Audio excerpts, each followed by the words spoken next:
Yeah, hi. Thanks, Felix, for talking about the importance of application security and emphasizing how critical it is in the whole InfoSec scenario. So I have a small presentation, keeping in view the 15 minutes time frame that I have. The presentation has three parts. The first is I talk about Checkmarx a little bit, what it is, what we do.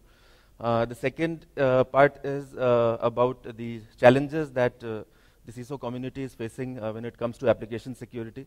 So yesterday I had this small roundtable with the CISOs, and based on the feedback, I thought I would address those challenges as to how Checkmarx helps.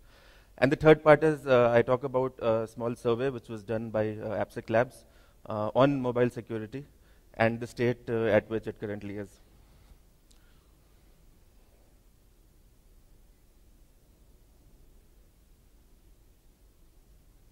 Thanks.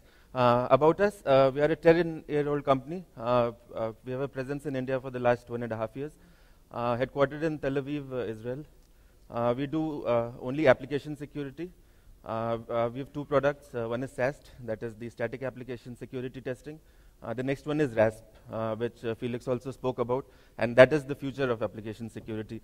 So RASP is basically WAF plus for applications. It is application specific rather than sitting on the network and blocking all the things. Hundreds of Fortune 500 and SMB customers across verticals. So a quick look, we have customers in high tech, finance, defense, consulting. A lot of you would have been exposed to Checkmarx through the consulting services that you've obtained for compliance, as well as other. Gartner thinks we are the best in the market as a product. We are the only ones who've been rated 5 out of 5 for SAST as a product, and we tend to agree. So yes, this question comes a lot. What is the difference between SAST and DAST? Do I need to do both? Is one enough? So yes, both has to be done. SAST, DAST, IAST, now RASP. The difference is basically that SAST covers 100% of the code. It also looks at vulnerabilities which are more from a logic point of view, which are more from a best practices point of view, whereas dynamic tests the various custom codes, libraries, frameworks in the dynamic environment, and gives you partial coverage over these parameters. So that's the main difference. Apart from that, we also suggest that both has to be used in conjunction for you to get the most out of it. And now the whole concept of RASP has come in, which will take things further. So the next slides are based on what I heard, the feedback I got on the application security challenges that are being faced currently. The first challenge is the lack of secure coding knowledge and skills in developers.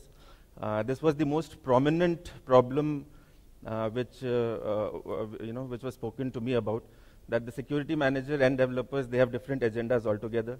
The developers do believe or they focus more on the functionality, and security is often an afterthought. So how we help is that we tell you where to fix and how to fix in your development environment. So we plug in with your IDE, maybe Visual Studio or Eclipse or IntelliJ that you've been using, and then we tell you how to fix, where to fix, and we tell you where the the exact issue is. We tell you why the issue has happened, what is the vulnerability, and how it can be sorted out.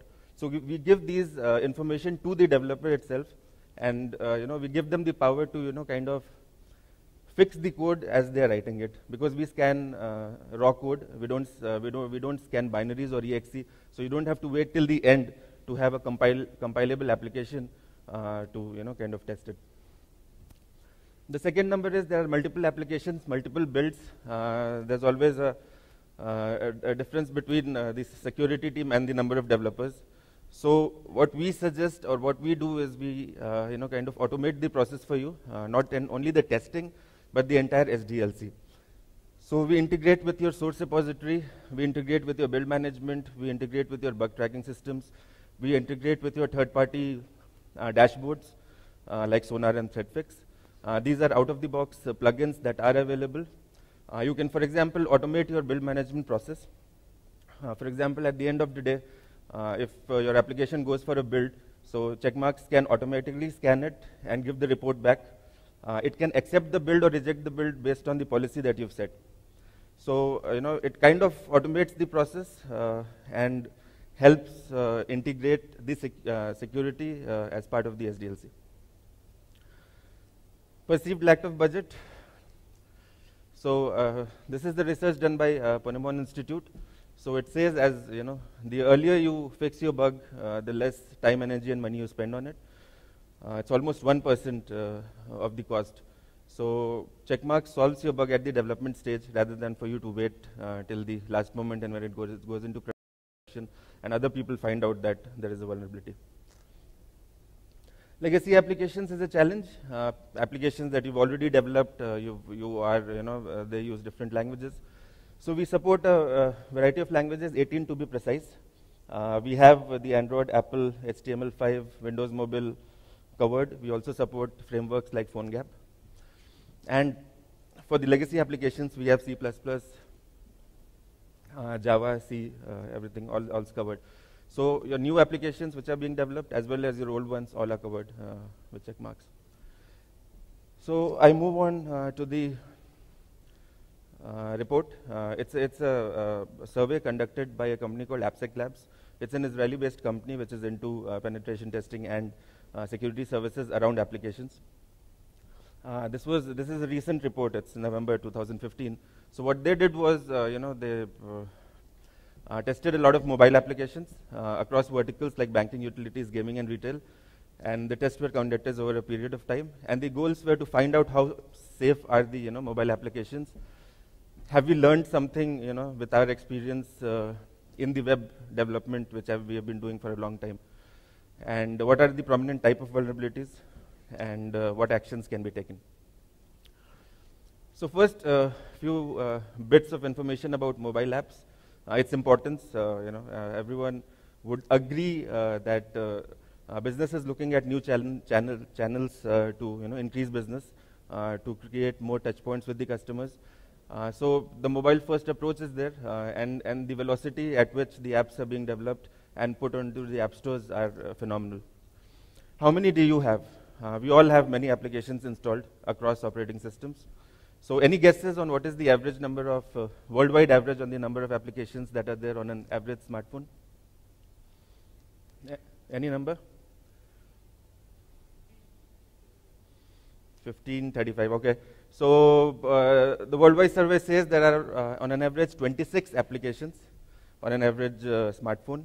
The highest is 40. The Koreans are the maximum users of mobile applications. So now you have so many applications. There are personal information that the applications store. Then there are corporate information, corporate apps, which are so-called containerized. You don't know the permissions that are there with each application. And there is a very high chance that the application is storing data in a way which can be accessed by different applications. So that puts you on risk. How much security can be built in a ₹60 app? Well, that's a very important question because with the speed that these apps have to be put in the marketplace, so security always takes a backseat, and you're left with a lot of, like Felix said, all the 100% of the paid apps are already hacked. And an important, information is that on an average, around 5.6 applications in your phone are paid. The rest are free. So you still are exposed with both, in terms of paid and free apps. Sheer volume of the lucrative makes it lucrative for the hackers. Till June, I think 2015, there are almost 4 billion applications. The Android leads the pack with around 1.6 million, iOS 1.5, and then there is BlackBerry, Windows, etc. So, so many people, so many applications. For example, Apple completed 100 billion download last month, I think. So it makes it very lucrative for the hackers to target and to get personal information out of it. Easy access to code. The difference is that on a web-based application, it's more of a black box kind of testing that you do. But if you have the mobile device, if you have the application, you can easily reverse engineer it. if it has not been, and if it has not been obfuscated, then it makes it really easy for the hacker to get a lot of information, clone the application, find out the business logic, understand how the application has been developed, and put a rogue application or a clone application in the market. The app development, since according to the result, the research that happened, there were 7 top application vulnerabilities that were found. These are basically a subset of the OWASP, but these are the ones: the authentication authorization, availability, configuration, weak cryptography. How are you managing the keys? It is hard-coded. Are you using a strong authentication? Information disclosure, where are you storing the application logs, system logs? Is it easy for the hackers to access and find out more details? Are you, saving information, personal information of the users onto the mobile phone, and how easy it is for them to access personal and sensitive leakage? So this is the severity distribution across. Average of 9 vulnerabilities have been found in the applications, and almost 40%, that is 38% of them, have been high or critical. So basically, we have not learned a lot from the the maturity that we've got from the web development that we've done. We've tried to the mobile apps have been an afterthought most of the times, and that's what it shows in the severity distribution, as you can see. So the next data that came out of the result of the research was that how is the the 7 deadly sins that we talked about, how is it spread across? So you can see that almost 50% are authentication or sensitive information. That's how the the data panned out to be. When we zoom in a little bit more into the authentication category, we see that almost 60% are high and critical. That means the basic of input validation, or the first screen that the person sees, your validation and authorization is not being taken care of. It's easy to change the access privileges and then perform things on the application which a person is not supposed to. So this is the entire statistics. Keeping the paucity of time, just put it across. So a couple of things: personal sensitive information, though you don't see a lot of critical and high, a lot of them are medium and low. But these are the information which, if the hacker gains access to, he can plan a more serious or a more critical attack onto the application. What can developers do to improve the security? When it comes to authentication and authorization, session management is a key. You don't trust any of the clients. If there has been a higher privilege given, you drop the privilege immediately after the function is completed. Allow for failed logins, implement password aging. These are the basics which we've been doing on the web front for years, but yes, we have not carried it, the learning, to the mobile front. Consider implementing 2FA as one. Cryptographic weaknesses: use strong encryption. Do not hard code cryptographic keys or store them in configuration files for hackers to easily access. Use obfuscation, which is very important. It is the basic, you should not let anyone reverse engineer and see your code within 10 minutes of time. And it's very easy, it is free to do, it is easy to do, it is very easy to obfuscate your code. Please look at it in a very serious way. Do not reveal information through elaborate error messages. System data logs, debugging information should not be such that someone can make use of the information. Similarly for availability, so what have we learned and what are the takeaways? So integrate secure coding into the whole process of developing your code. Educate the developers get your application code tested way before, during the development stage if possible, because as earlier said, the later you go in the stage, the more difficult it gets, the more expensive it gets, the more time it takes. And don't only rely on external security mechanisms. Try and make your applications more resilient internally, so that they are more less prone to hacking and attacks. And so that's the takeaway. And so we have something called game of hacks. One is definitely on the application security. But yes, one part is for you to educate the developers. And then we have a gamification platform which is available freely on the internet. It's gameofhacks.com.